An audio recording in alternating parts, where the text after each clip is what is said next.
You wake up in a cell that smells like a locker room lost to fight with a barn. Your breakfast isn't the hearty feast of champions you'd expect, but a bowl of barley porridge that tastes like disappointment mixed with water. The guy next to you is muttering about a sore back while sharpening a sword.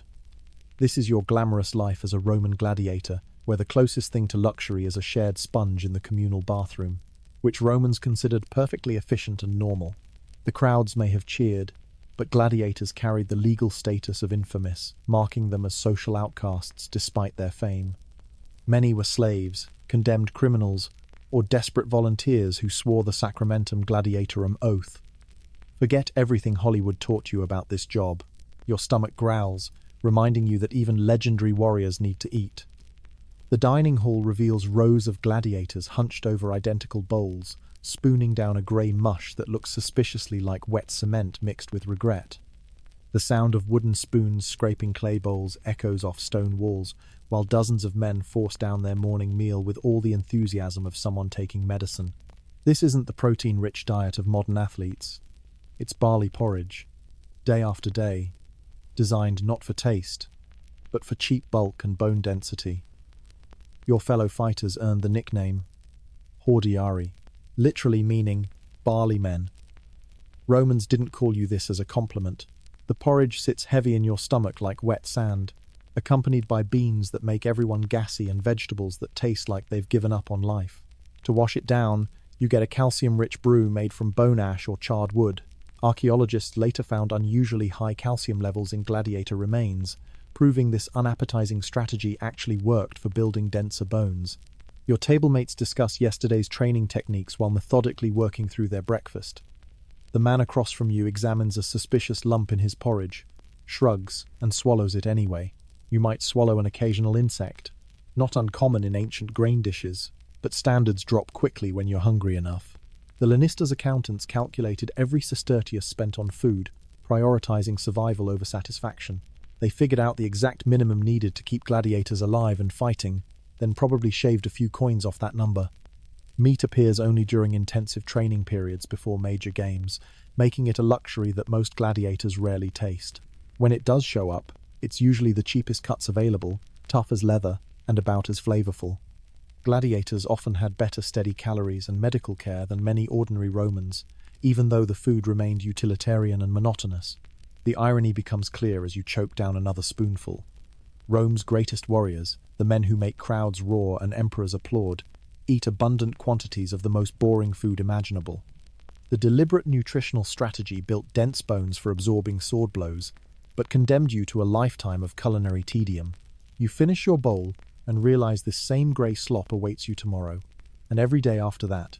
Around you, other gladiators scrape up the last traces of their breakfast, and you notice someone heading toward the latrines. Time to discover what other Roman efficiencies await. The latrine reveals Roman efficiency at its most uncomfortable. A long marble bench stretches along one wall, featuring a neat row of holes cut into the stone. No stalls, no doors. No privacy dividers whatsoever. Just holes in marble, side by side, like the world's most uncomfortable church pew. This was standard Roman design, considered perfectly practical and social by their standards. The cleaning situation involves a communal sponge on a stick sitting in a bucket of salt water. Everyone uses the same sponge. The same exact sponge that just cleaned the guy next to you now awaits your personal business. You watch a fellow gladiator rinse it in the murky bucket, shake off the excess water, and hand it over with the casual indifference of someone passing bread at dinner. Romans saw this as efficient hygiene, not the horror show it appears to modern sensibilities. Gladiators sit side by side, conducting their business, while discussing fight strategies and complaining about their various ailments. The man to your left explains his new sword technique while grunting through obvious digestive distress. The one on your right asks if anyone has remedies for infected wounds. Nobody finds this strange. Romans considered this efficient and social, turning bathroom breaks into networking opportunities. Toilet talk often provides the best intelligence about upcoming match pairings and arena politics that you'll get before a fight. Bathhouses offer some relief, but even there you share water with dozens of sweaty fighters. The same pool that's supposed to clean you has been used by everyone before you, making it far from pristine by the day's end. Steam rises from the surface, carrying scents that make your eyes water. The larger imperial schools and established ludi offered better facilities than smaller private operations, but even the best gladiator baths couldn't match civilian standards. Your sleeping arrangements eliminate any remaining dignity. Multiple gladiators cram into spaces originally designed for livestock, sleeping inches from snoring, farting, scratching men who haven't properly bathed in weeks. Personal space doesn't exist. Neither does personal anything, really. You own nothing, control nothing, and hide nothing from the other desperate souls sharing your concrete box. The smell becomes a permanent companion, a mixture of unwashed bodies, stale food, and fear-induced sweat that clings to your clothes and hair. After a few weeks, your nose gives up trying to process the assault and simply shuts down. Privacy disappears as quickly as your legal rights, one shared sponge at a time. Roman engineering marvels didn't extend to personal comfort for gladiators. The same civilization that built magnificent aqueducts couldn't be bothered providing basic privacy for the men who died for their entertainment. You learn to breathe through your mouth and accept that dignity is reserved for people who aren't considered property. The morning routine ends, and it's time to face what the day really holds in store. You step into the training yard where the real education begins. The constant thwack of wooden swords smacking against practice posts fills the air, punctuated by genuine screams of pain that echo off stone walls. Men grunt, curse, and collapse from exhaustion, while dust clouds rise from their shuffling feet. The air smells like sweat, blood, and desperation mixed with sawdust that's supposed to soak up both. Your trainer, the Magister, shows no interest in your comfort or survival. He cares only about turning your body into an efficient killing machine that won't embarrass him in the arena. He barks orders while carrying a long stick that he uses to correct your form by whacking you across the shoulders, back, or anywhere else that's convenient. Pain teaches faster than praise, he explains after leaving a welt across your ribs.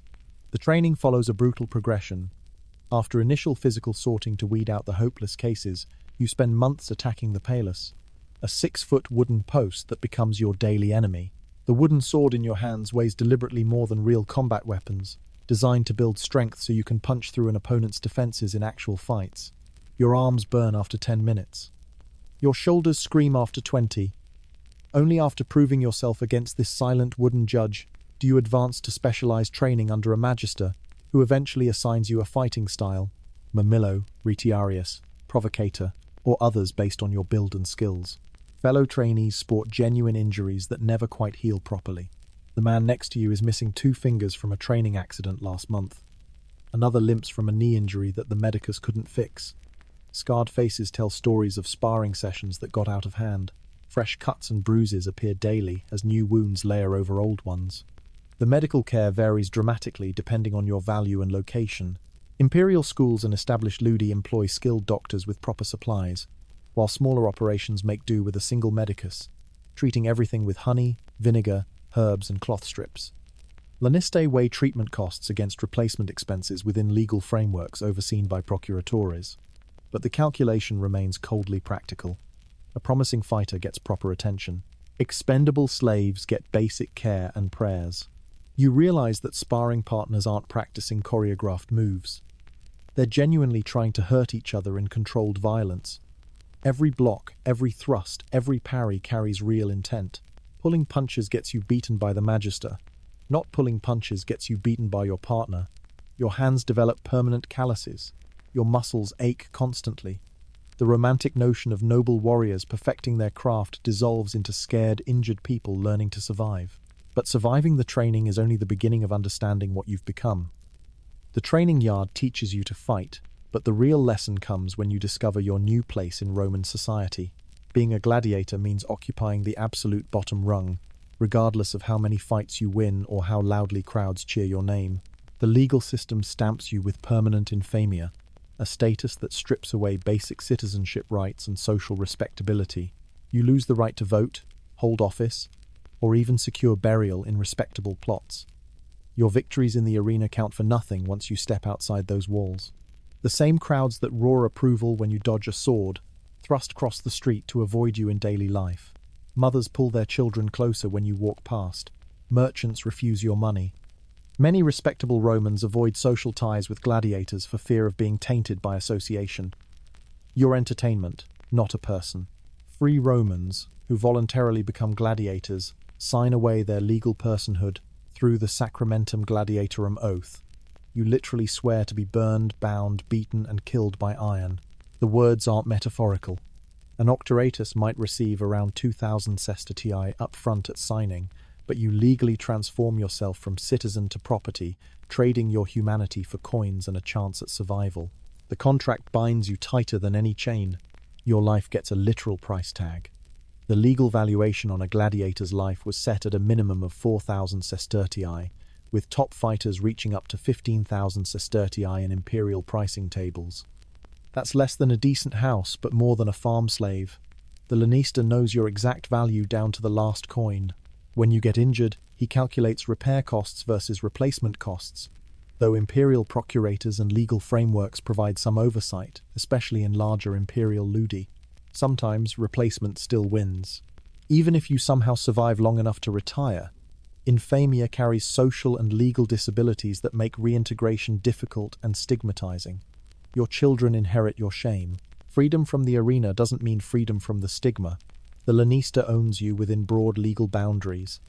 He decides when you fight, who you fight, whether you get medical treatment for that infected cut, and if you deserve extra food before a big match. You eat when he says eat, you sleep when he says sleep, you kill when he says kill.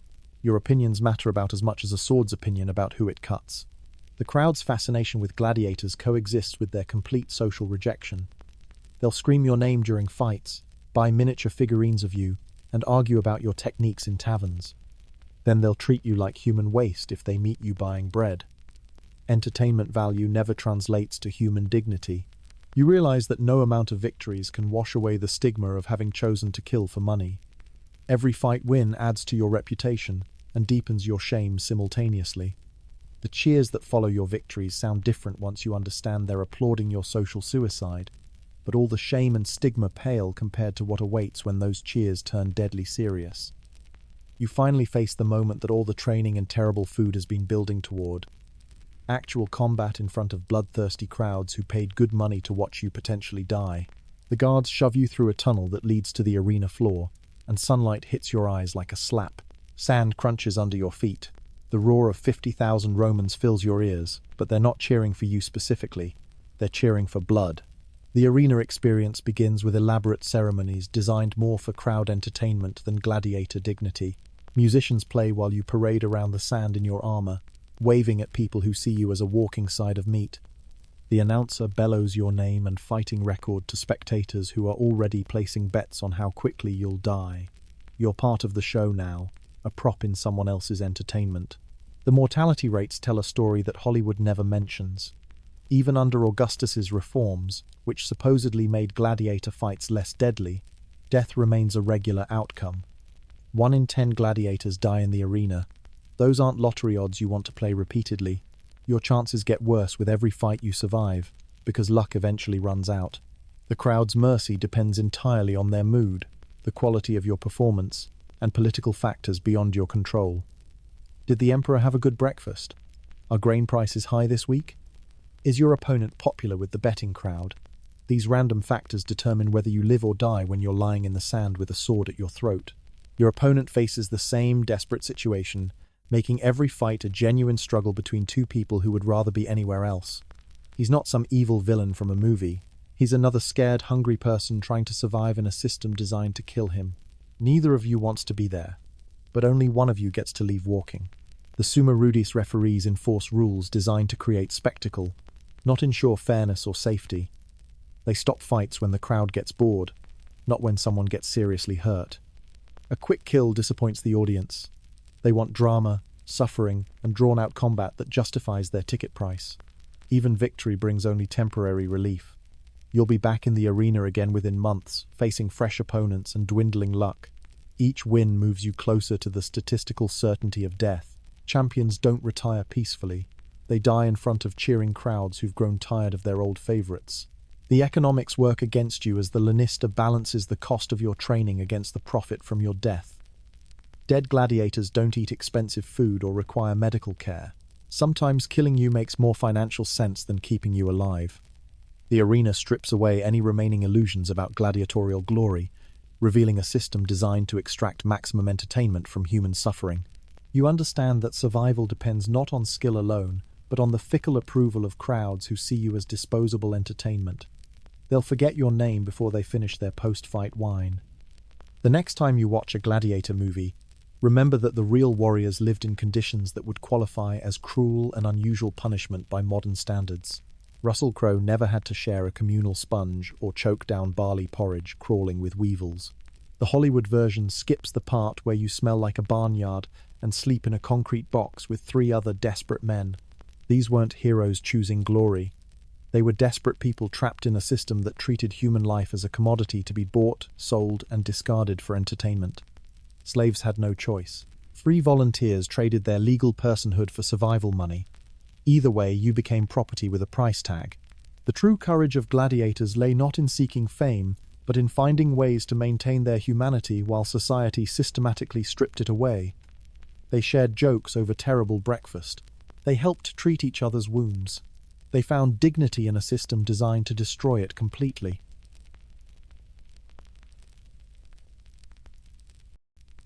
You wake up on December 5th, 1952, and you can't see your own hand in front of your face.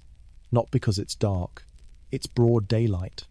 London has vanished behind a wall of yellow-brown fog so thick it's seeping through your closed windows and filling your living room. You think this is just another charming London fog, the kind that makes the city look mysterious and atmospheric. You're wrong. This fog will contribute to thousands of deaths. Official counts at the time were about 4,000, but later studies put the toll at around 10,000 to 12,000, and you're breathing it right now. You've seen London fog in movies. Mysterious, romantic, perfect for Sherlock Holmes to emerge from dramatically with his pipe and deerstalker hat. The silvery mist swirls around gas lamps, while Victorian gentlemen in top hats disappear into atmospheric shadows. Charles Dickens wrote about it with poetic flourish. Arthur Conan Doyle made it the perfect backdrop for crime and intrigue. For over a century, London fog meant mystery and atmosphere. Photographers loved it. Tourists expected it. The whole world knew London by its charming, dreamy fog. This fog burns your throat. Your eyes water and sting as if someone threw sand in them. Each breath tastes metallic and sharp. The romantic silvery mist of your imagination. This thing glowing outside your window looks like mustard mixed with sewage. It's not silver or grey or anything remotely poetic. The smog has a greenish-yellow tint from tarry soot particles, thick as soup, except soup doesn't usually make you gag when you smell it. The acrid stench hits you the moment you crack open a window. It smells like burning rubber mixed with rotten eggs and industrial chemicals. Your mouth fills with a metallic taste that coats your tongue and teeth. You close the window, but the fog doesn't care about your architectural barriers. It seeps through the gaps around your window frame, slides under your door, and fills your living room with the same toxic haze that's consuming the street outside. Concert halls and cinemas across the city are cancelling performances because the smog penetrates indoors. You tie a handkerchief around your nose and mouth like a Wild West bandit. It does absolutely nothing. Simple scarves and handkerchiefs provide minimal protection against the microscopic particles in the smog. People outside are wrapping scarves around their faces, pulling coat collars up over their noses, covering their mouths with whatever fabric they can find. None of it works. The fog penetrates everything. This isn't weather. Weather doesn't make your chest burn with every inhalation. Weather doesn't taste like poison. Weather doesn't glow with an unnatural color that looks like someone mixed paint with industrial waste. You're not experiencing atmospheric conditions. You're breathing a chemical cocktail that would send a factory inspector running for his hazmat gear. The romantic notion of London fog, that cozy literary device, just died in your throat along with several thousand of your lung cells. The fog outside your window isn't hiding mysterious figures or creating dramatic shadows.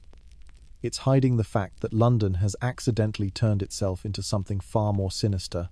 A slow-motion environmental disaster that's about to kill more British civilians than many wartime bombing raids. But you still don't know what's actually creating this poisoned air that's choking the entire city. December 5th didn't start as a murder scene, but the weather was about to become an accomplice. A massive anticyclone had settled over London like a giant invisible dome. High-pressure systems usually mean nice weather, but this one brought something different, perfectly still air. No wind meant no movement, no circulation, no escape route for anything floating in the atmosphere. The anticyclone created what meteorologists call a temperature inversion, where warm air sits on top of cold air and puts a lid on the city. London just became a sealed container. Every home, factory, and building in the city burns the same fuel, 5, coal. Not the good stuff either. Post-war Britain was heating with low-grade sulfurous coal called nutty slack, which produced more sulfur dioxide than cleaner grades. It's the cheapest fuel available, and the cold snap means everyone cranks up their fires and stoves to maximum heat. Thousands of chimneys pump out thick black smoke loaded with chemicals. On a normal day, wind would carry this mess away. Today, it sits right where it came from. The daily chemistry lesson happening above your head involves some staggering numbers. During the smog period, London produces 1,000 tons of smoke particles every single day.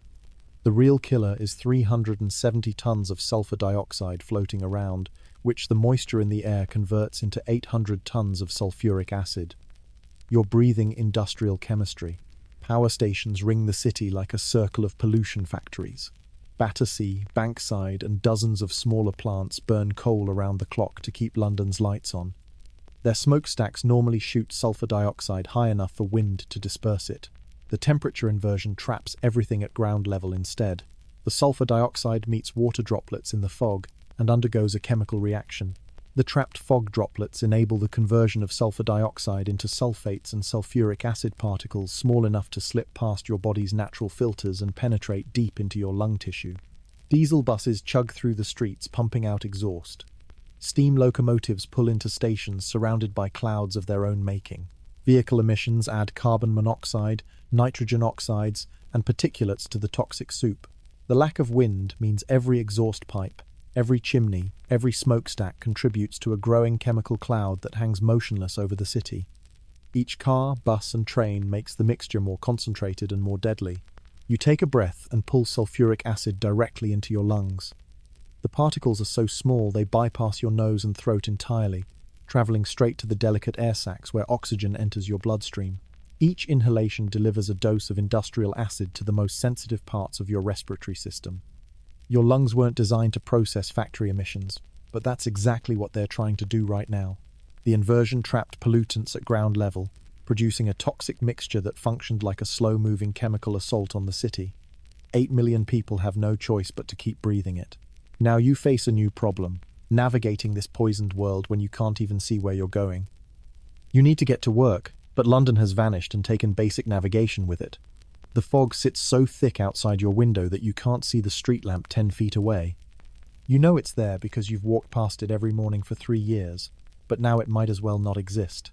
Visibility has dropped to just a few feet in most areas.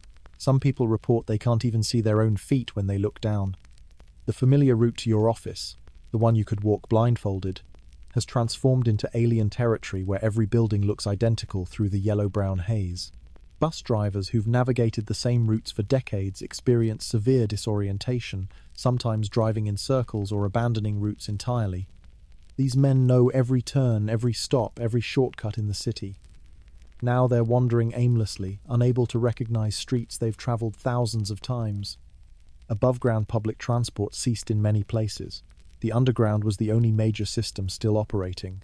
Some buses simply pull over and refuse to continue. Others keep driving, but have no idea where they're going. The famous red double-deckers that define London transportation become useless metal boxes lost in a maze of invisible streets. Pedestrians feel their way along building walls like blind people, using the brick and mortar as their only guide through the toxic maze. Your hands become your primary navigation tool as you slide them across storefronts, lampposts, and fence railings. Cars sit abandoned in the middle of streets because their drivers gave up trying to find their way. The vehicles create new obstacles for anyone brave enough to venture outside on foot. You step around bumpers and side mirrors that appear suddenly from the murk. The underground becomes London's only functioning lifeline. Every station entrance draws massive crowds of people fleeing from the poisoned air above. The queues stretch for thousands of people desperate to escape below ground. Platform after platform fills beyond capacity with refugees from their own city. The ticket halls become overcrowded shelters where breathing doesn't require a gas mask. Underground workers struggle to manage crowds that exceed anything they've seen during wartime evacuations. Milk deliveries disappear into the fog in many neighborhoods like ghost ships. Milkmen who know every doorstep on their rounds find themselves wandering through areas that no longer make sense. Bottles of milk sit undelivered on trucks because the drivers can't locate houses they've visited every morning for years. Essential services that depend on precise navigation simply cease to function. The ambulance service was effectively stopped, forcing people to get themselves to hospitals. Emergency services halt operations entirely because they can't navigate to the people who need help. If you have a medical emergency, you're on your own to find treatment through streets that have effectively disappeared. London has become a ghost town where the living are the ones who disappeared. 8 million people occupy a city that no longer exists in any practical sense. The fog wasn't content to just hide the city. It had bigger plans for the people trapped inside it. Hospital emergency rooms fill with people who can't catch their breath. They arrive gasping, wheezing, clutching their chests like they've been running marathons. Nurses see symptoms they recognize from gas attacks during the war. Patients stumble through hospital doors with blue lips and fingernails, the telltale signs that their blood isn't getting enough oxygen. The waiting rooms overflow, with elderly people bent over in chairs, struggling to pull air into their lungs. Contemporary press reports claimed that at Smithfield Market, cattle suffocated in the open air. These are massive animals with powerful respiratory systems, and they're reportedly choking to death on what they're breathing. The market workers find cows collapsed in their pens, killed by the same air that's supposed to keep them alive. If 1,000-pound animals with healthy lungs can't survive this atmosphere, what chance do elderly humans with weak hearts have? Children develop severe asthma attacks, even if they've never had breathing problems before. Their small airways can't handle the sulfuric acid particles floating through the fog. Schools send kids home early because teachers watch students gasp and wheeze at their desks. The very young, the elderly, and those with pre-existing respiratory or cardiovascular problems are disproportionately affected. Elderly people collapse on sidewalks, their respiratory systems simply giving up after hours of processing industrial poison. You see neighbors who seemed fine yesterday now bent double on their front steps, fighting for each breath like it might be their last. Emergency rooms run out of space for patients presenting with hypoxic symptoms. Doctors work around the clock, treating people whose oxygen levels have dropped to dangerous ranges.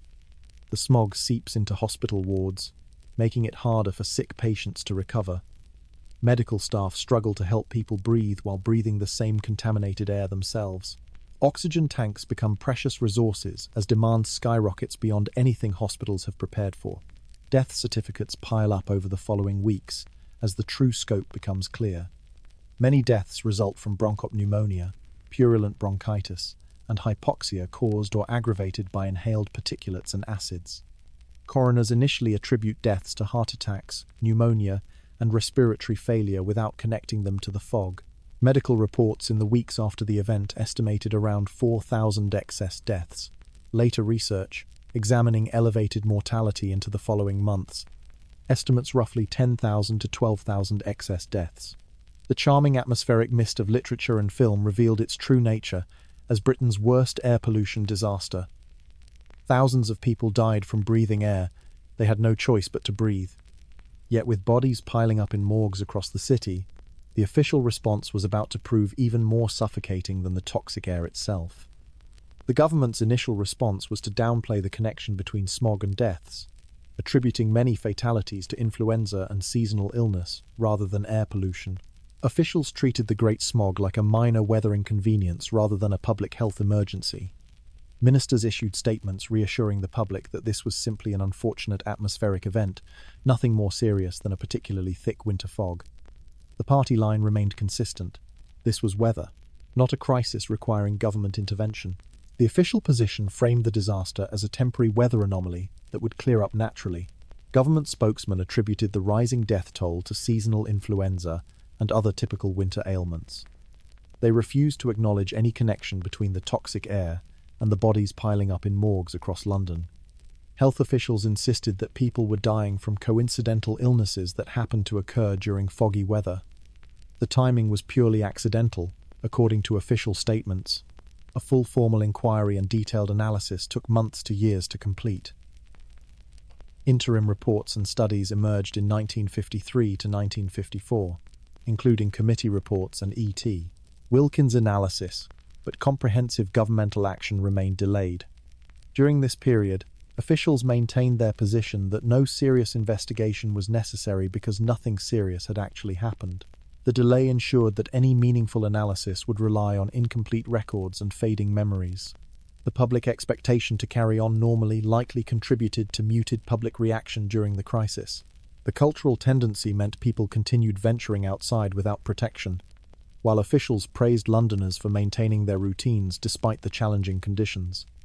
This mentality prevented authorities from issuing emergency warnings that might have saved lives.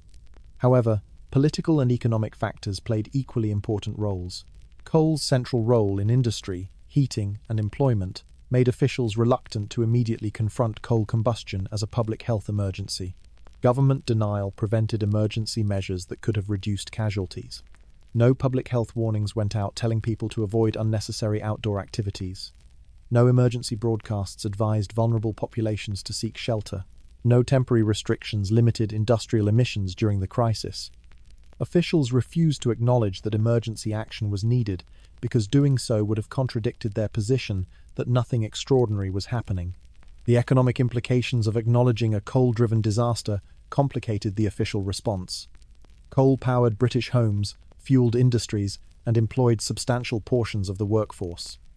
Admitting that coal burning was killing people would have raised difficult questions during winter when people needed heat to survive. Officials chose silence over potential economic disruption. The Clean Air Act of 1956 finally addressed the obvious connection between air pollution and public health, enacted 4 years after the disaster. The legislation created smoke-free zones and offered financial incentives for households to switch to smokeless fuels or alternative heating. This policy response represented official acknowledgement that the air had indeed been deadly. The fog cleared after 5 days, but the damage to more than human lives was already done. The Great Smog killed the romantic myth of London fog forever, replacing mystery with mortality. Those charming literary mists that swirled around Sherlock Holmes and filled Victorian novels, dead. The atmospheric backdrop for countless films and photographs, buried under 12,000 corpses. December 1952 transformed London fog from a cultural icon into a symbol of environmental disaster. One weather event exposed the deadly cost of industrial complacency and government denial. Coal burning continued unchecked. Officials ignored obvious health connections. 2 years passed before anyone admitted the air had actually killed people. The Clean Air Act of 1956 finally acknowledged what should have been obvious. Breathing poison is bad for you. The fog cleared after 5 days, but it left behind a harsh lesson about the air we take for granted. Sometimes, the most dangerous thing about atmospheric conditions is forgetting that you need clean atmosphere to stay alive.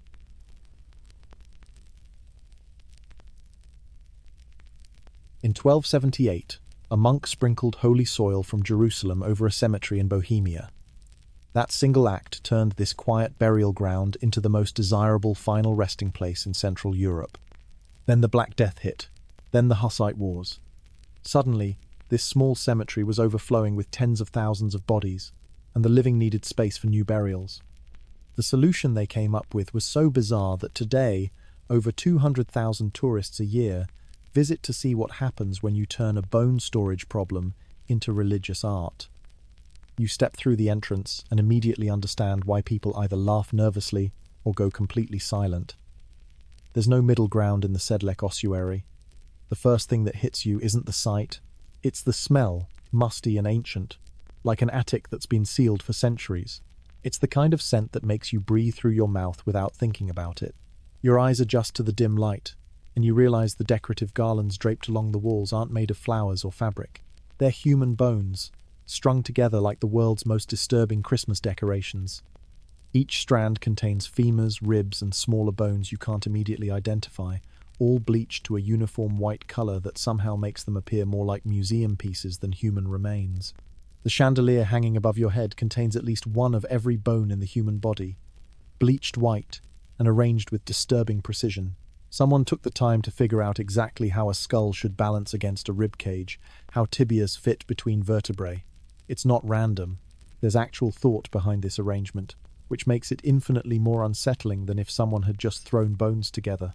4 bell-shaped mounds of skulls anchor the corners of the chapel, each one stacked with perfect symmetry that would impress any architect. The empty eye sockets all face outward, creating the impression that countless people are staring directly at you. There are so many skulls that your brain stops trying to count them individually and just registers an overwhelming multitude. A middle-aged woman poses next to a bone arrangement while her husband adjusts his camera angle. A tour guide cracks jokes about the decor while pointing out a coat of arms made entirely from human femurs and ribs, her voice casual as if she's discussing wallpaper patterns instead of human remains. The cognitive dissonance is overwhelming. This is simultaneously a functioning Catholic church and humanity's most elaborate bone collection. You're standing in a space where 40,000 to 70,000 people have been transformed from individuals into interior design. Each bone once belonged to someone who had hopes, fears, families, and stories. Now they're part of a chandelier or a decorative garland, their individual identities completely erased in service of collective art. But this macabre transformation didn't happen overnight. The path from quiet cemetery to bone cathedral began with a single handful of dirt and one monk's simple act of devotion. Abbot Henry returned from his pilgrimage in 1278, carrying something more valuable than gold, a small pouch of soil from Golgotha, the hill where Christ was crucified. This wasn't tourist merchandise or a random souvenir. In medieval religious practice, burial in soil from Golgotha was widely believed to confer spiritual advantage, a faster path to salvation that made the dangerous journey to the Holy Land worthwhile for those who could afford it. When he sprinkled this consecrated earth over the Sedlec cemetery, Abbot Henry unknowingly created the medieval equivalent of prime real estate. The transformation wasn't immediate, but word travels fast in religious communities. Suddenly, nobles and commoners across Bohemia and Central Europe wanted to be buried in this sanctified ground. The logic was simple. If you're going to spend eternity somewhere, why not choose the spot with holy soil from Jerusalem mixed into the earth? 5. The cemetery's reputation spread across the region faster than any medieval marketing campaign. Being buried here wasn't just prestigious, it was believed to guarantee a faster path to heaven. Medieval Christians took their afterlife insurance seriously, and Sedlec had just become the premium policy. Wealthy families began making arrangements years in advance, while others saved their entire lives for the privilege of eternal rest in consecrated ground. Pilgrims began arriving with their deceased relatives, sometimes traveling hundreds of miles through dangerous territory for the privilege of burial in sanctified soil. They came from Poland, Hungary, Austria, and across the Holy Roman Empire, carrying coffins and corpses in various stages of preservation. The small abbey cemetery, originally designed for the modest local population of monks and villagers, suddenly found itself handling burial requests from across Central Europe. The monks faced a logistics problem that would challenge any modern funeral director. Bodies arrived daily, each family expecting proper burial in the holy ground they'd traveled so far to reach. The cemetery expanded beyond its original boundaries, then expanded again. Gravediggers worked constantly, but the demand never stopped. What started as a spiritual enhancement became a logistical nightmare, as bodies poured in faster than graves could be dug. The constant demand created its own burial economy. Innkeepers profited from mourning families, gravediggers commanded higher wages, and the abbey collected fees that funded expansion projects. That handful of Jerusalem soil transformed Sedlec from a quiet burial ground into Central Europe's most coveted final destination. The abbey that once served a few dozen local families was now managing thousands of burials annually. Every available space filled with graves, headstones, and memorial markers. The consecrated earth that Abbot Henry had scattered so casually turned his small cemetery into the medieval world's most exclusive burial ground. But Sedlec's popularity was about to become its greatest challenge when two catastrophic events struck Central Europe in rapid succession. The Black Death arrived in the 14th century, followed by the Hussite Wars of the early 15th century, a 1-2 punch that would define the ossuary forever. If you thought managing burial demand from wealthy pilgrims was challenging, try handling a pandemic that kills 1/3 of Europe's population. The plague alone killed roughly 1/3 of Europe's population, and everyone still wanted to be buried in holy ground. Families who had never heard of Sedlec suddenly appeared with cartloads of plague victims, desperate to secure salvation for their dead relatives. The cemetery that once handled perhaps a dozen burials per month was now receiving dozens per day. Gravediggers couldn't dig fast enough. The monks stopped keeping individual records because there simply wasn't time. Mass graves appeared almost overnight, as bodies arrived faster than individual burials could be managed. The carefully maintained rows of marked graves gave way to trenches where dozens of corpses were buried together. Families paid the same premium prices, but had to accept that their loved ones would share eternal rest with complete strangers. The holy soil that once promised individual paths to heaven was now mixed with so many bodies that it resembled a macabre soup. The Hussite Wars added thousands more casualties to this already impossible situation. Soldiers, pilgrims, and peasants alike all sought the same consecrated ground, turning Sedlec into a dumping ground for war dead. Catholic crusaders who died fighting Protestant Hussites ended up buried alongside the very heretics they'd been sent to kill. The irony was lost on the overwhelmed monks who just needed somewhere to put all these corpses. Makeshift burial areas expanded into the surrounding fields. The abbey grounds resembled a construction site where the only thing being built was more graves. Bodies arrived in wagons from across the region, each group insisting their dead deserved proper burial in the holy ground, but the cemetery had run out of proper anything. By the 15th century, the cemetery had become a necropolis containing an estimated 40,000 to 70,000 bodies stacked in layers. Historical accounts describe how new graves frequently encountered older coffins, creating a chaotic underground maze of overlapping burials. The original medieval burial ground had transformed into something that resembled an archaeological site, except all the layers were from the same few centuries of continuous death. The living needed space for new burials, but the holy ground was completely saturated with the dead. Church officials faced an impossible problem. How do you make room for new bodies when every inch of sacred earth is occupied? They couldn't expand the cemetery indefinitely, and they couldn't turn away paying customers who'd traveled hundreds of miles for holy burial. The solution was as practical as it was macabre. Move the old bones underground to make space for the recently deceased. Someone had to clear out the older graves to make room for fresh corpses. But who exactly gets assigned the job of sorting through tens of thousands of human skeletons? Around 1511, according to legend, church officials handed what might be history's strangest job assignment to a half-blind monk. Local accounts say he was given this grim duty of digging up thousands of corpses and sorting their bones by type. Whether he protested is not recorded. His task was simple in concept but nightmarish in execution. Exhume tens of thousands of skeletons and organize them in the church crypt. The cemetery had reached maximum capacity, with bodies buried on top of other bodies in some areas. Fresh graves kept hitting old coffins, and the whole system had broken down. Someone needed to clear out the older remains to make room for new paying customers who still wanted their holy soil burial experience. The monk worked with basic shovels, picks, and his own hands to dig up graves that ranged from decades to centuries old. Some bodies had decomposed completely, leaving neat piles of bones. Others were partially mummified, or still had bits of cloth and flesh attached. He had to handle each skeleton individually, sorting skulls from femurs and creating some semblance of order in the chaos. He developed his own system for categorizing remains. Adult skulls versus children's skulls, long bones versus short bones, ribs that could belong to any of thousands of different people. The monk separated different types of bones and made organized piles that prevented graves from overlapping, laying the groundwork for what would eventually become artistic arrangements. Each skeleton represented someone who had paid premium prices for burial in holy soil, now reduced to anonymous bone piles. These were nobles, merchants, pilgrims, soldiers, and peasants who had saved money or traveled great distances for the privilege of eternal rest in sanctified ground. Their individual identities were completely lost. There were no grave markers left to match names with remains. The work was both physically exhausting and psychologically overwhelming.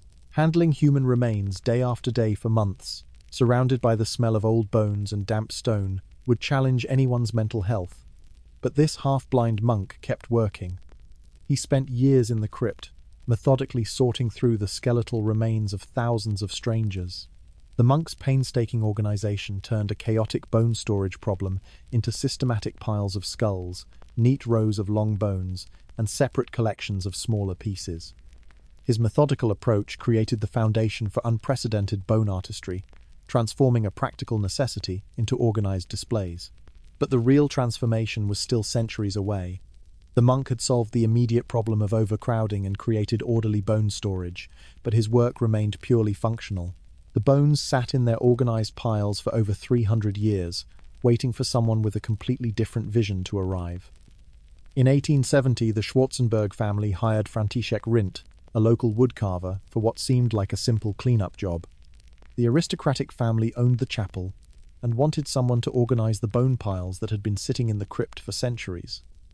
They figured a craftsman who worked with wood could handle arranging some old bones. Rindt probably thought he was signing up for basic manual labor, maybe some light carpentry work. He had no idea he was about to become history's most unusual artist. The Schwarzenbergs wanted him to put the bone heaps into order, but Rindt had a vision that went far beyond basic organization. Instead of just creating neat stacks of skulls and systematic piles of femurs, he saw artistic potential in the raw materials. This wasn't going to be a storage solution. This was going to be a masterpiece. Rindt approached the project like a sculptor who had just discovered the world's strangest medium. Instead of just stacking bones neatly, he began bleaching them to achieve a uniform white appearance. The bones had been underground for centuries, stained brown and yellow from soil and decomposition. Rindt treated each piece with lime and other chemicals to strip away the discoloration. The process took months, but he wanted consistency. Every skull needed to match every other skull. Every femur had to be the same shade of white. Rindt crafted a chandelier using at least one of every bone in the human body, creating a macabre masterpiece of anatomical precision. The centerpiece hangs directly above the altar, a functional light fixture that doubles as a complete human skeleton guide.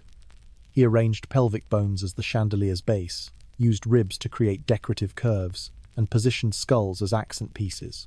The whole thing demonstrates better understanding of human anatomy than most medical students possess. He designed bone monstrances, constructed 4 massive skull pyramids, and even created the Schwarzenberg family coat of arms entirely from human remains. The pyramids anchor each corner of the chapel, each containing large skull stacks arranged with perfect symmetry. The coat of arms proved more challenging than furniture design because heraldic symbols require specific details and proportions. The coat of arms included a raven pecking out the eye of a Turkish head, all rendered in carefully arranged femurs, ribs, and skulls. This heraldic representation connected the aristocratic patrons to the finished artwork, transforming their family symbols into bone artistry. The level of detail required months of planning and adjustment. Rindt's meticulous craftsmanship transformed utilitarian bone storage into deliberate aesthetic arrangements that still function as a sacred space.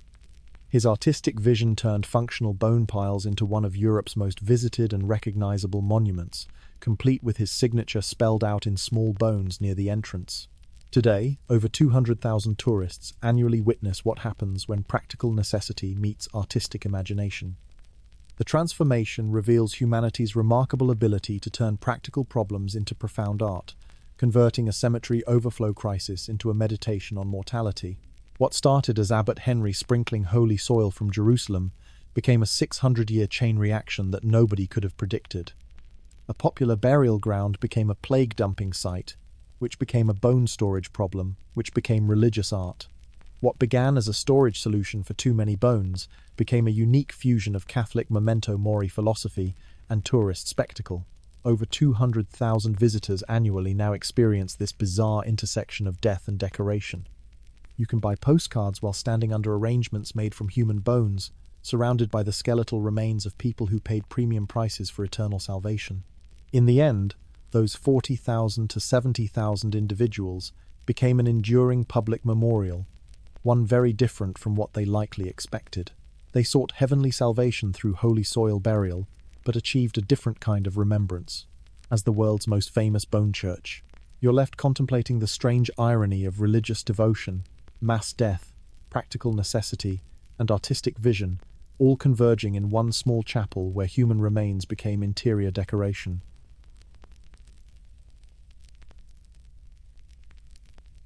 Congratulations, you've just woken up as Queen Amanirenas of Kush. The good news? You're a warrior queen ruling a desert empire. The bad news? You're blind in one eye, the Romans are invading your territory, and your morning routine involves deciding which captured Roman statues to smash first. This isn't the Hollywood version of fierce African royalty you've seen in movies. This is the reality of commanding armies in 120-degree heat while managing diplomatic crises that involve sending severed heads as peace offerings. Welcome to ancient leadership, where every day is a nightmare wrapped in gold jewelry. Your morning routine begins in the palace at Meroe, where the sun already feels like an oven, and sand works its way into everything. You're not just any ruler dealing with these conditions. Roman geographer Strabo calls you a masculine sort of woman, and reports you were blind in one eye, which tells you everything about their expectations for female leadership. The Romans think they understand desert kingdoms. They've conquered Egypt, they've read about pharaohs in scrolls, and they assume all African rulers operate the same way. They've never met a Kandark who commands both political and military authority. In Kush, women in the royal family, especially those called Kandake, held formal political and sometimes military power. Inscriptions imply they could rule in their own name. The title Kandake isn't ceremonial jewelry you wear for show. Meroitic inscriptions assign you both Kore and Kandake, king and queen combined into one person with real power. This isn't symbolic leadership where you cut ribbons and attend ceremonies. You make decisions that affect iron production, water distribution, and military strategy across hundreds of miles of desert territory. Your morning briefings exhaust modern politicians. Advisors report iron production quotas from the furnaces at Meroe, where skilled metal workers forge weapons that rival anything Romans can import. Engineers provide updates from the Great Hafir water storage system, because keeping people alive in this climate requires constant attention to every drop of precious water. Military scouts deliver intelligence about Roman troop movements along the border. The heat makes metal armor unbearable before noon, turning every decision into urgent business. Your advisors gather in whatever shade they can find, discussing captured Roman monuments. These aren't random acts of vandalism. Every broken statue sends a calculated message to Rome about who actually controls this territory. Archaeologists would later find a bronze head of Augustus, buried under temple steps at Meroe, the ultimate insult in ancient politics. The Romans are confident they can just waltz into your kingdom because they've never fought a proper desert war against people who actually live here. They assume desert warfare follows simple rules. March in with enough soldiers, conquer the cities, march out with the loot. European campaign tactics work fine against Gauls and Germans, but those enemies don't control water sources or know how to disappear into landscapes that kill unprepared armies. Romans think sand is just inconvenient dirt that gets in their sandals. They're about to discover it's a weapon that suffocates supply lines and turns familiar military strategies into deadly mistakes. Your forces are already moving into position, and the Romans have no idea what's coming. Strabo reports the attack happened while Aelius Gallus was leading an expedition in Arabia in 25 BC, which reduced Roman military presence in Egypt. This creates the opening you've been waiting for. Roman commanders love splitting their forces when they think they're dealing with simple desert tribes who can't possibly coordinate complex military operations. Your forces strike Syene, Elephantine, and Philae simultaneously. Roman garrison commanders wake up to find Kushite armies at their gates, but this isn't random raiding for cattle and grain. You're executing a coordinated campaign across hundreds of miles of frontier territory. Your troops move with precision that Roman military manuals never prepared their officers to handle. Desert warfare against nomadic raiders is one thing. Facing organized state-level armies that appear from nowhere is something entirely different. You're not just capturing cities and looting treasuries. Your soldiers systematically destroy statues of Augustus, and one large bronze head was later found buried under the steps of a temple at Meroe. The Meroe head now sits in the British Museum. Roman troops watch in horror as bronze and marble monuments get smashed to pieces by warriors who clearly understand the symbolic importance of imperial propaganda. These aren't accidental casualties of urban combat. Your forces specifically target Augustus statues while leaving other Roman monuments untouched. The message couldn't be clearer if you painted it in Latin. Strabo reports that inhabitants were taken captive. Some were sold, others sent to Augustus. Your troops cart off everything valuable: gold, silver, weapons, grain supplies. Standard military practice for successful raids. But the statue smashing sends a different kind of message entirely. The Romans built these monuments to project imperial power deep into frontier territories. Every statue represented Caesar's authority extending beyond Rome's actual military reach. You're literally breaking their propaganda machine piece by piece. That bronze head of Augustus gets special treatment.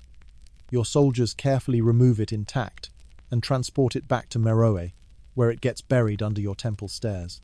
Ancient politics involved symbolic gestures that modern diplomacy abandoned centuries ago. Burying the emperor's head under religious steps where people walk daily represents the ultimate insult in a world where divine kingship actually mattered. Every priest and worshipper who climbs those stairs literally steps on Caesar's face. The psychological warfare extends beyond property damage. Romans expect barbarian raids to follow predictable patterns: attack, loot, retreat into trackless wilderness. Your campaign demonstrates sophisticated planning and clear political objectives. You're not desperate tribes raiding for survival. You're a rival state making territorial claims backed by organized military force. Roman commanders send increasingly panicked reports to Alexandria, describing attacks that don't match anything in their experience. Destroying statues represents just the opening move in a much larger strategy. You've announced your intentions to every Roman administrator from the Thebaid region to Alexandria. This isn't border skirmishing or seasonal raiding. This is systematic dismantling of imperial symbols combined with territorial conquest. Your message forces Rome into an impossible choice: accept public humiliation throughout their richest province, or commit serious resources to a desert war against enemies who actually know how to fight in sand. You didn't just raid, you created a political problem Rome could not ignore. The Romans choose war, obviously. Imperial pride can't tolerate barbarians smashing Caesar's statues and getting away with it, but they still don't understand what they're walking into. Petronius arrives from Alexandria with what Strabo reports as less than 10,000 infantry and 800 cavalry, T-100 cavalry, impressive numbers that look great in official reports to Caesar. Roman commanders love big numbers because they suggest overwhelming force against barbarian enemies.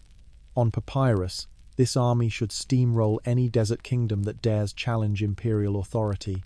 Your forces don't fight like Gauls or Germans, and Roman military manuals never covered what to do when the enemy knows every water source within 100 miles. Roman equipment was optimized for Mediterranean campaigns and becomes disadvantaged in extreme desert conditions: heavy armor, metal helmets, weapons that turn scorching during the day and freezing at night.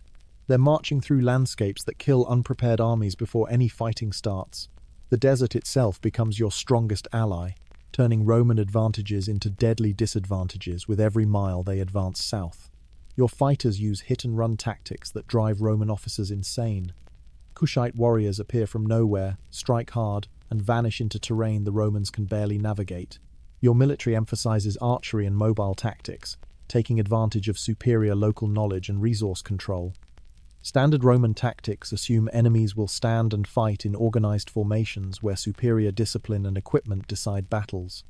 Your forces refuse to cooperate with Roman expectations.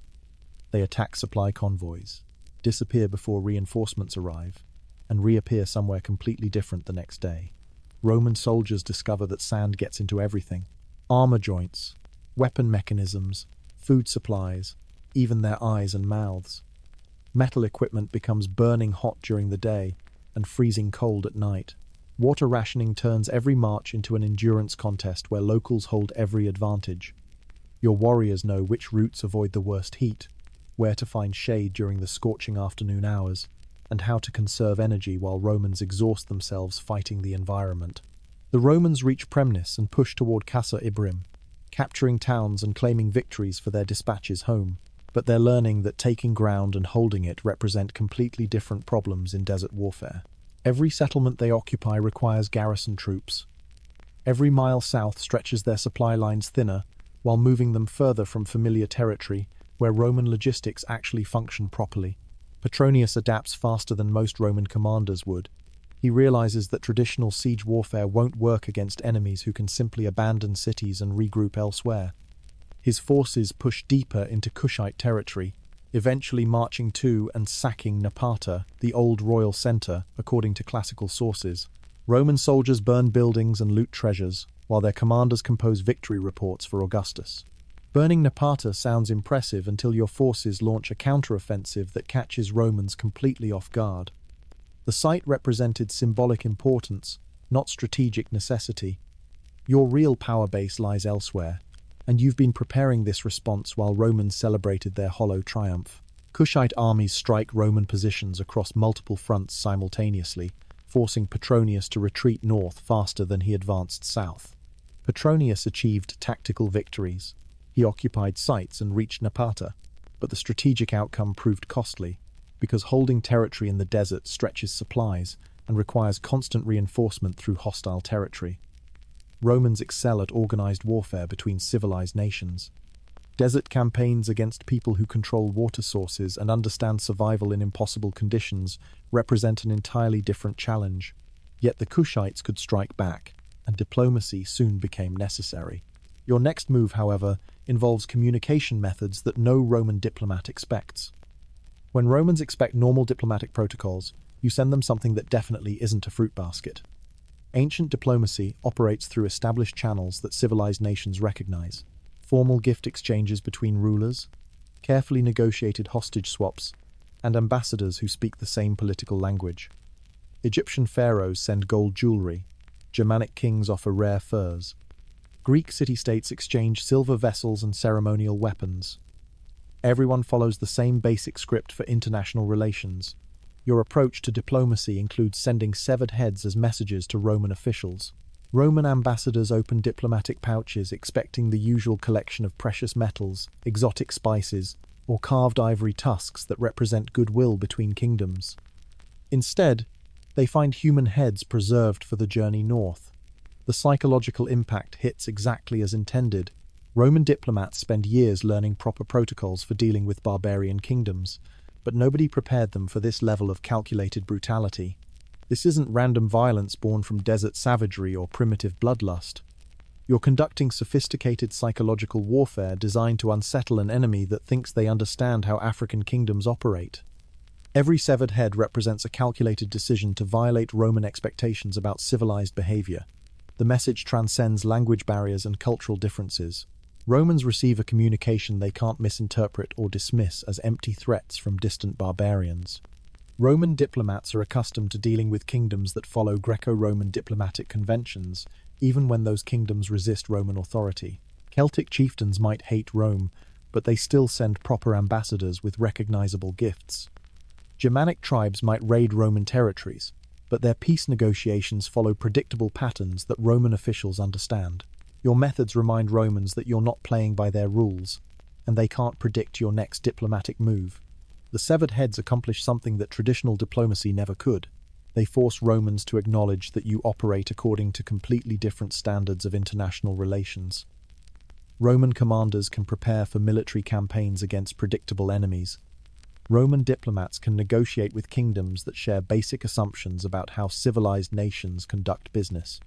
Neither group knows how to respond to a ruler who treats human heads as diplomatic correspondents. Eventually, you do send proper envoys to Alexandria, offering to return Roman captives and even those smashed Augustus statues. Your ambassadors speak fluent Greek, wear appropriate diplomatic clothing, and carry the kind of gifts Romans expect from legitimate kingdoms. The contrast becomes even more unsettling. You demonstrate complete understanding of proper protocols while choosing to ignore them when it serves your strategic purposes. The Romans initially refuse your offers, convinced they hold military advantages that make negotiation unnecessary. Roman pride demands decisive victory over barbarians who dared challenge imperial authority. Petronius believes his forces can crush Kushite resistance through superior organization and equipment. Roman officials in Alexandria assume that enough pressure will force you to accept client status under Roman supervision. Augustus himself finally agrees to negotiate, recognizing that this desert war costs more than it's worth. The emperor discovers that some frontier conflicts drain imperial resources without producing proportional benefits.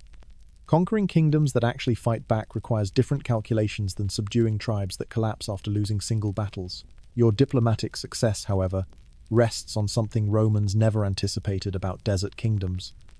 That foundation rests on industrial capabilities that Romans never expected from desert kingdoms. Meroe operates as an iron production center with bloomeries that run continuously, forging weapons and tools from locally mined ore. The constant sound of hammers on metal echoes through the city as skilled metalworkers produce spear points, arrowheads, and sword blades. Experimental archaeology supports evidence of sophisticated ironworking at Meroe, demonstrating techniques your kingdom perfected over centuries. While Romans import iron from distant provinces across the Mediterranean, paying massive transportation costs and dealing with supply disruptions whenever pirates attack merchant ships. You manufacture effective iron weapons locally using established metallurgical processes. Roman generals assume that desert kingdoms rely on bronze weapons and crude tools hammered together by village blacksmiths. Your forces carry iron weapons produced in furnaces that maintain the high temperatures necessary for quality metalwork. The Sakia water wheels represent engineering that makes civilization possible in landscapes that should kill everyone who tries to live there. These wooden wheels lifted water several meters and reduced reliance on human labor, a major advantage for irrigation and campaigns.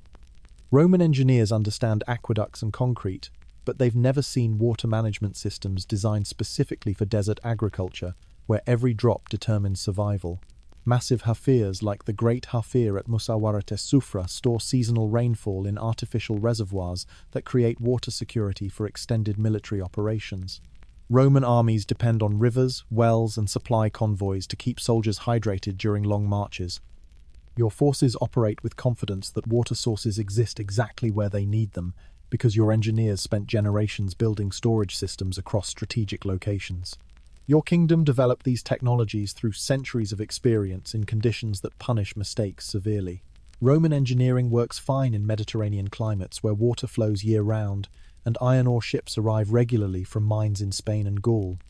Desert kingdoms require different solutions to basic problems, like feeding armies and equipping soldiers for extended warfare. Because Kush could resupply and arm its troops from local industry and reservoirs, it could sustain operations that a raiding group could not. 5. This turned desert campaigning from short-term raids into state-level warfare. Your supply chains function independently of Roman trade networks. Your weapons production continues without depending on imports that enemies can disrupt through naval blockades. Roman commanders expect to face enemies who lack proper equipment and can't sustain long campaigns without raiding for supplies.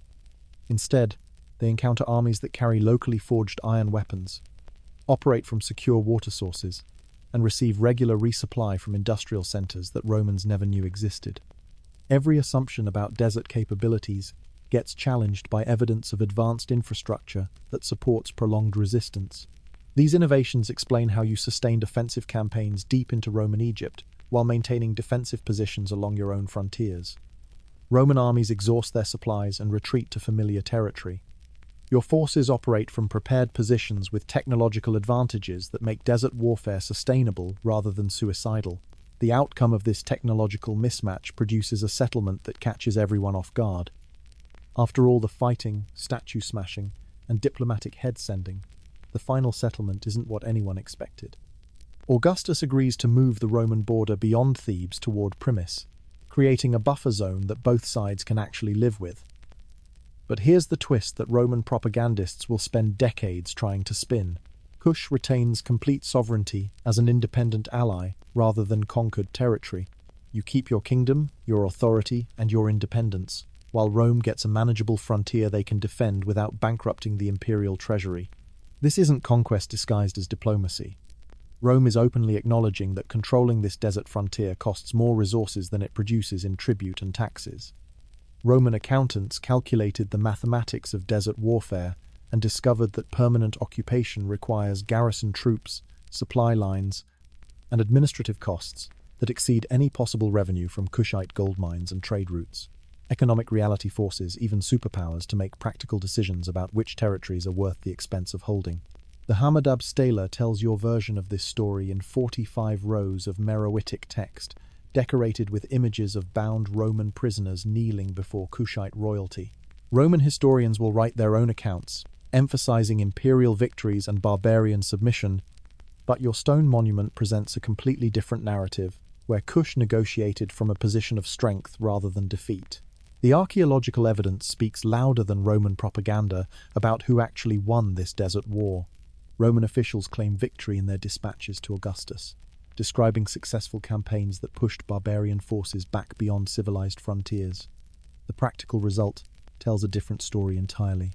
Rome backing down from total conquest and accepting a negotiated settlement with a kingdom they initially planned to absorb completely. Your resistance forced the empire to rethink their entire southern frontier strategy for generations of future emperors who inherited this expensive lesson about desert warfare. The bronze head of Augustus, still buried under your temple stairs, becomes the perfect symbol of this negotiated peace. Roman diplomats probably requested its return as part of the final settlement, but some insults are too perfect to undo. Every priest and worshipper who climbs those temple steps continues stepping on Caesar's bronze face, a daily reminder that imperial power has practical limits when it encounters kingdoms with sophisticated technology and strategic patience. You achieved something that most of Rome's enemies never managed. You made the empire negotiate as equals rather than dictate terms as conquerors. Celtic chieftains, Germanic tribes, and Gallic kingdoms typically faced ultimatums demanding total surrender or complete annihilation. Your diplomatic success forced Romans to recognize Kush as a legitimate state, worthy of treaty obligations, rather than a barbarian territory ripe for absorption. The peace settlement establishes precedents that echo throughout Roman frontier policy for centuries. Future emperors learn that some borders cost more to advance than they're worth defending. Desert kingdoms with proper infrastructure can resist imperial expansion indefinitely when they combine military competence with diplomatic intelligence. Augustus himself probably realized that Kush represented the kind of strategic problem that Rome preferred to solve through alliance rather than conquest.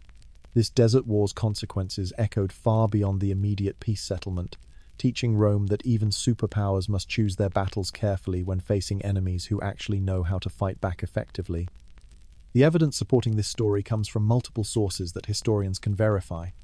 Strabo describes Amanirenas as a one-eyed Kandake who led military campaigns against Roman forces. Archaeologists recovered the bronze Mero head of Augustus and the Hammadab stela, which provide Kushite perspectives on the conflict through both symbolic insults and inscriptional records. Meroitic ironworking facilities and sophisticated water infrastructure made sustained desert warfare possible against imperial armies. The conflict ended in a negotiated settlement around 22 BC that preserved Kushite autonomy rather than demanding Roman conquest.